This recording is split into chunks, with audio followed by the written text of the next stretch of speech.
ఆంధ్రప్రదేశ్ ముఖ్యమంత్రి నారా చంద్రబాబు నాయుడు గారు మరియు వారి తల్లిగారి పైన ఒక మాజీ మంత్రి వైకాపా పార్టీ సత్తెనపల్లి మాజీ శాసనసభ్యులు అంబటి రాంబాబు గారు చేసిన వ్యాఖ్యలను ఒంగోలు ఐటీడీపీ తరఫున తీవ్రంగా ఖండిస్తున్నాము.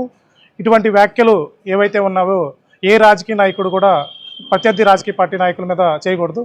ఒక చిల్లర రాజకీయ నాయకుడు వల్లే అంబటి రాంబాబు వ్యాఖ్యలు అనేది ఒక ముఖ్యమంత్రి వర్యుల మీద చేయటం అనేది చాలా బాధాకరము. ఇటువంటి పద్ధతి అనేది ఒక వైకాపా పార్టీలోనే ఉంది. ఆ పార్టీ అంటేనే బూతు పార్టీ. బూతు పురాణాలతో ఆ రాజకీయ నాయకులు అనేది ప్రత్యర్థి పార్టీల మీద రెచ్చిపోతూ ఉంటారు. ఇప్పుడు వైకాపా పార్టీ రప్ప రప్ప అంటూ బెదిరిస్తూ ఉన్నారు చాలా మీటింగుల్లో. ఇదే టీడీపీ పార్టీ అధికారంలో ఉంది, ఇంకా 3 సంవత్సరాలు అధికారంలో ఉంది. ఇదే విధంగా టీడీపీ కార్యకర్తలు కూడా చేయదలుచుకుంటే 3 సంవత్సరాల్లో వైకాపా పార్టీలో ఏ ఒక్క నాయకుడు కూడా మాట్లాడలేడు.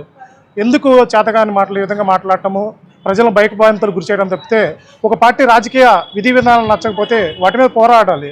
ప్రజల కోసం లేదు, పోరాడి లేదు, మేము ఇది చేయగలము నెక్స్ట్ అనేది చెప్పాలి. కానీ అలా చెప్పకుండా లేదు మేము వస్తే రపరప నరుకుతాము లేదా ప్రత్యర్థి పార్టీలని బండబూతులు తిడతాము అంటూ రెచ్చిపోతే ఇప్పటికీ వైకాపా పార్టీపైకి 11 సీట్లు వచ్చినాయి. రాబోయే ఎన్నికల్లో ఆ 11 కూడా రాకుండా 0 సీట్లతో కూడా సరిపెట్టుకోటి రాంబాబు గారు మీరు చేసిన వ్యాఖ్యలను వెనక్కి తీసుకొని నారా చంద్రబాబు నాయుడు గారికి బహిరంగ క్షమాపణ చెప్పాలని ఒంగోలు ఐటీడీపీ తరఫున డిమాండ్ చేస్తున్నాము.